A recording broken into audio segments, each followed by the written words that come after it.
எகிப்து தேசத்தில் அமைதியான ஒரு நாள். ஆனால் யோசேப்பின் இதயம் கனமாக இருந்தது. அவன் தந்தை இஸ்ரவேல் இந்த உலகை விட்டுப் பிரிந்தார்.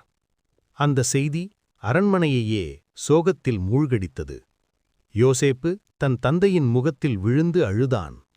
அவனை முத்தமிட்டு தன் மனவேதனையை வெளிப்படுத்தினான்.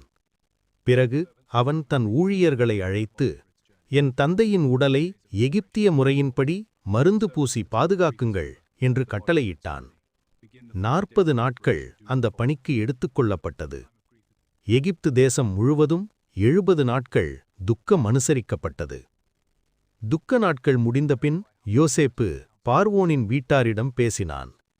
என் தந்தை கானான் தேசத்தில் தன் கல்லறையில் அடக்கம் செய்யும்படி என்னிடம் சத்தியம் வாங்கினார். அவரை அடக்கம் செய்து திரும்ப வர அனுமதி அளியுங்கள். பார்வோன் அனுமதி கொடுத்தான். அந்த பயணம் ஒரு சாதாரண குடும்பப் பயணம் அல்ல. எகிப்தின் பெரியவர்கள், அதிகாரிகள், ரதங்கள், குதிரைகள், ஒரு ராஜ மரியாதையோடு அவர்கள் புறப்பட்டார்கள். கானான் தேசத்தில் யோர்தான் ஆற்றின் அருகில் அவர்கள் பெரிய புலம்பலுடன் துக்கம் கொண்டாடினார்கள். அங்கு இஸ்ரவேல் தன் முன்னோர்களின் கல்லறையில் அடக்கம் செய்யப்பட்டார்.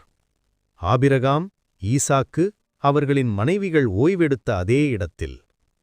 அடக்கம் முடிந்தபின் யோசேப்பும் அவன் சகோதரர்களும் மீண்டும் எகிப்து தேசத்துக்குத் திரும்பினர். ஆனால் அந்த திரும்பும் பயணத்தில் ஒரு புதிய அச்சம் சகோதரர்களின் இதயத்தில் எழுந்தது.